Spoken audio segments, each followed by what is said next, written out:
Assalamualaikum warahmatullahi wabarakatuh. Selamat pagi Ibu Tri Aprianingsih, Sarjana Sains Terapan Maritim. Selamat pagi Taruna, selamat pagi Taruni. Salam sejahtera untuk kita semua. Pada kesempatan hari ini saya akan menyampaikan materi presentasi yang berjudul DLKR dan DLKP Pelabuhan.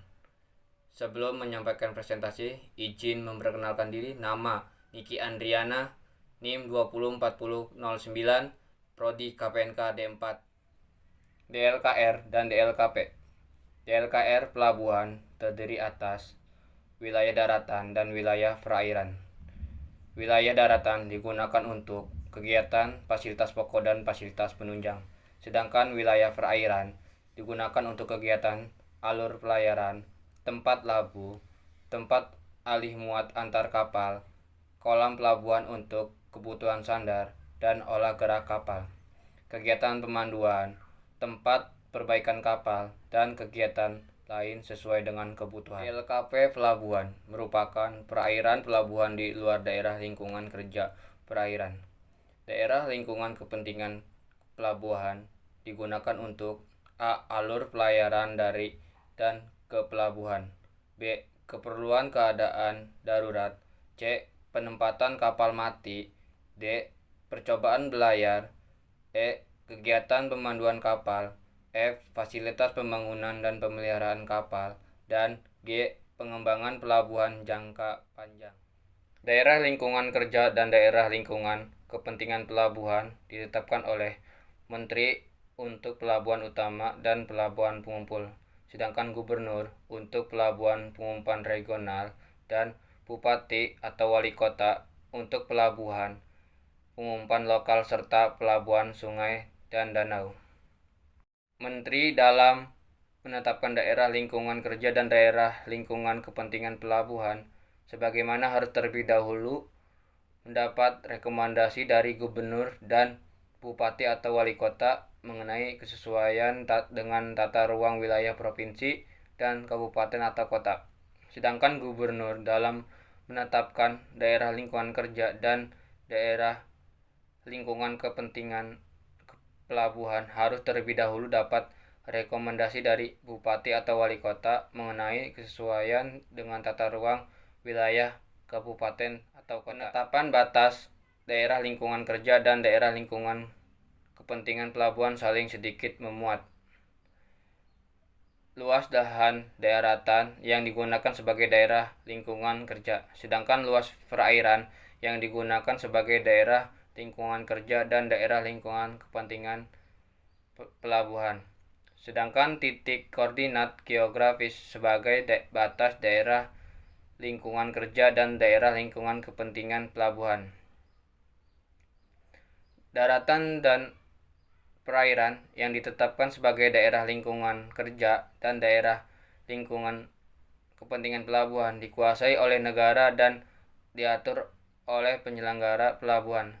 Sedangkan pada daerah lingkungan kerja pelabuhan yang telah ditetapkan diberikan hak pengelolaan atas tanah dan atau penggunaan atau memanfaatkan perairan sesuai dengan ketentuan peraturan perundang-undangan. Penetapan daerah lingkungan kerja dan daerah lingkungan kepentingan pelabuhan pada DLKR Pelabuhan, penyelenggaraan pelabuhan mempunyai 10 kewajiban.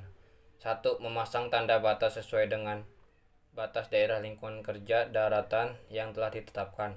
2. Memasang papan pengumuman yang memuat informasi mengenai batas daerah lingkungan kerja daratan pelabuhan. 3. Melaksanakan pengamanan terhadap aset yang dimiliki. 4. Menyelesaikan sertifikat hak pengelolaan atas tanah sesuai dengan ketentuan peraturan perundang-undangan. 5. Memasang tanda batas sesuai dengan batas daerah lingkungan kerja perairan yang telah ditetapkan. 6. Menginformasikan mengenai batas daerah lingkungan kerja perairan pelabuhan kepada pelaku kegiatan kepelabuhan. 7. Menyediakan sarana bantu navigasi pelayaran. 8. Menyediakan dan memelihara kolam pelabuhan dan alur pelayaran. 9. Menjamin dan memelihara kelestarian lingkungan. Dan 10. Melaksanakan pengamanan terhadap aset yang dimiliki berupa fasilitas pelabuhan. Sedangkan berdasarkan penetapan daerah lingkungan kerja dan daerah lingkungan kepentingan pelabuhan pada DLKP Pelabuhan, penyelenggara pelabuhan mempunyai 5 kewajiban. 1. Menjaga keamanan dan ketertiban. 2. Menyediakan sarana bantu navigasi pelayaran. 3. Menyediakan dan memelihara alur pelayaran. 4. Memelihara kelestarian lingkungan. Dan 5. Melaksanakan pengawasan dan pengendalian terhadap penggunaan daerah pantai. Tugas dan tanggung jawab penyelenggara pelabuhan. Penyediaan lahan di daratan dan di perairan dalam pelabuhan dilakukan oleh otoritas pelabuhan. 2. Lahan sebagaimana dikuasai oleh negara.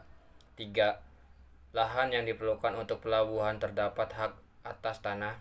Penyediaannya dilakukan dengan cara penggadaan tanah. 4. Pengadaan tanah dilaksanakan sesuai dengan ketentuan peraturan perundang-undangan, dan penyediaan lahan dilakukan sesuai kebutuhan operasional pelabuhan dan untuk menjamin keselamatan pelayaran. 1.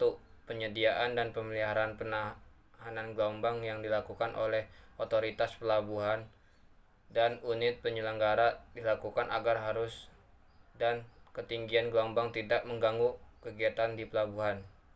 2. Penyediaan penahanan gelombang dilakukan sesuai dengan kondisi perairan. 3. Pemeliharaan penahanan gelombang dilakukan secara berkala agar tetap berfungsi. Sekian presentasi dari saya ucapkan terima kasih dan wassalamualaikum warahmatullahi wabarakatuh. Selamat pagi.